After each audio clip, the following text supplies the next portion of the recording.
বাংলাতেও মহাষষ্ঠী তিথিতে কল্পারম্ভ ও বিহিত পূজার মধ্য দিয়ে বাঙালির শারদীয় দুর্গোৎসবের মূল আনুষ্ঠানিকতা শুক্রবার শুরু হয়েছে। শাস্ত্রমতে দেবী দুর্গা অসুর বধ করে ভক্তদের মধ্যে শান্তি ছড়িয়ে দিতেই কৈলাস ছেড়ে মর্তলোকে নেমে আসেন। এবার দেবীর বাহন ঘোড়া। শাস্ত্র অনুযায়ী দেবীর ঘোড়ায় আসা বা যাওয়া কোনোটাই শুভ লক্ষণ না বলে বিবেচিত।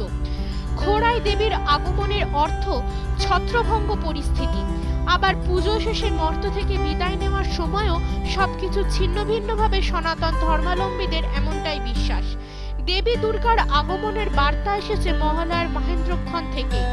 শুক্রবার মহাষষ্ঠীর বোধন দিয়েই শুরু হলো হিন্দু ধর্মাবলম্বীদের সবচেয়ে বড় ধর্মীয় উৎসব দুর্গাপুজো।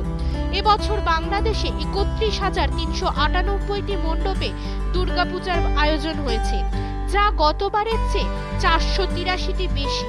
শুধু ঢাকা মহানগরীতেই পুজো হবে 237টি মণ্ডপে। ঢাকা থেকে হাবিবুর রহমানের রিপোর্ট, নিউজ বাংলা 24x7।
মণ্ডপ এবং আমাদের বড়দেশ্বরী কালীমাতা মন্দির একটি ঐতিহ্যবাহী মন্দির এবং বলা চলে সনাতন ধর্মাবলম্বীদের কাছে একটি পবিত্র পীঠস্থান এবং একটি তীর্থভূমি হিসেবে পরিচিত।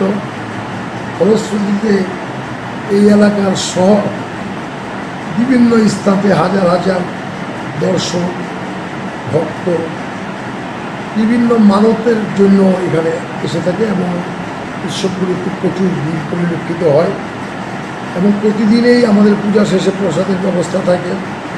আমরা যেমন গরিবদের মাঝে প্রসাদ বিতরণ করি প্যাকেট আকারে, ঠিক তেমনি অভ্যাগত অতিথির জন্য সারাদিন ব্যাপী আমাদের বসে প্রসাদ খাওয়ার ব্যবস্থা থাকে। সর্বোপরি আমাদের এই পূজা মণ্ডপে প্রতিদিনই দর্শক ভিড় বাড়ছে। কারণ হচ্ছে যে এখানে আমাদের নতুন মাত্রা নাট্যোৎসব পূজা মণ্ডপে দেখতে পাচ্ছি এবং আমাদের মা বড়দেশ্বরী সহ দুর্গার পূজা মণ্ডপটি দেখতে পাচ্ছি। এখানে এই বড়দেশ্বরী কালীমাতা মন্দিরে প্রায় 10টি আরও বিভিন্ন দেবদেবীর মন্দির রয়েছে। সর্বোপরি এটিকে ঘিরে সনাতন ধর্মাবলম্বীদের কাছে একটি পবিত্র জায়গা, যার কারণে ভক্তরা এখানে প্রতিনিয়ত আসছে। এই শ্রী বড়দেশ্বরী কালীমাতা মন্দিরে যে নাট্যোৎসব হবে সেখানে আমার বাবা প্রতিষ্ঠিত স্কুল অবৈতনিক উচ্চ বিদ্যালয়ে সেরা ছাত্র অথবা ছাত্রীকে একটি অ্যাওয়ার্ড দিব এবং নগদ 25,000 অর্থ প্রদান করি। সেই দিনকে আমরা ঘোষণা করলাম যে 2019 সালে আমাদের দুর্গোৎসবের সূচনা লগ্নে অর্থাৎ প্রথম দিন ষষ্ঠীর দিন আমরা ফেরদৌসী মজুমদারের নামাঙ্কিত অ্যাওয়ার্ড, যেটির নাম দিয়েছি আমরা ফেরদৌসী মজুমদার অ্যাওয়ার্ড 2019, সেই পদকটি এবং অর্থ 25,000 টাকা দেওয়া। সেই অঙ্গীকার মতো আমরা গতকাল বিকাল 5:30টায় এই পূজা মণ্ডপে আমরা ফেরদৌসী মজুমদার নামাঙ্কিত অ্যাওয়ার্ডটি প্রদান করি। পাশাপাশি এই মন্দিরের 25 বছর নাট্যোৎসবের 25 বছর পূর্তি, সেটিও আমরা 25টি প্রদীপ প্রজ্বলনের মধ্যে দিয়ে শুভ উদ্বোধন ঘোষণা করি।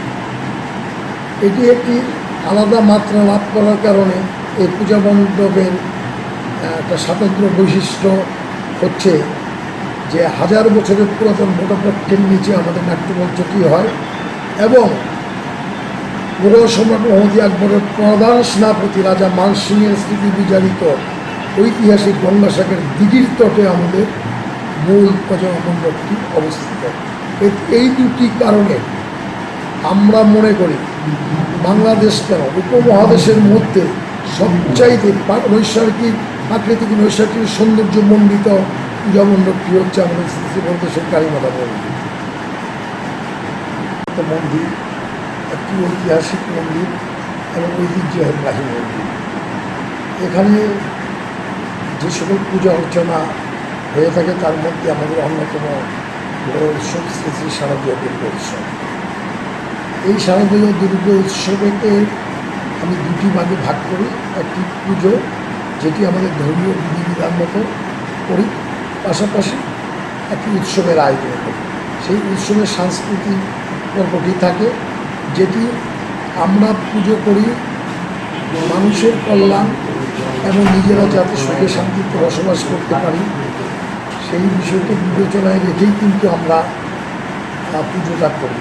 উৎসবটাকে আমরা একই আঙ্গিকে সাজিয়েছি, কারণ উৎসবের মধ্যে যে সাংস্কৃতিক পর্বটি আমরা করি সেটি হচ্ছে নাট্য উৎসব। সেই 1995 সালে করে আসছে।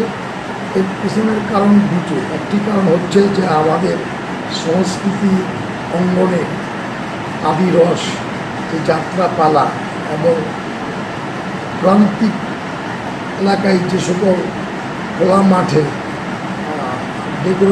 ডেকোরেটর দিয়ে আমরা প্যান্ডেল করে যে নাট্যগুলো করতাম সেটি প্রায় বিলুপ্ত হওয়ার পথে।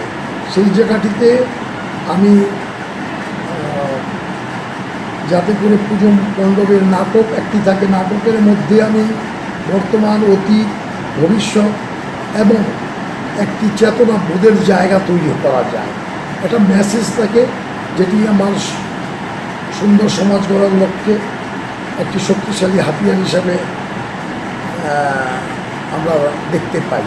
সেই হিসাবে আমি 1995 সাল থেকে এই পূজা মণ্ডপে নাটকের ব্যবস্থা করেছি।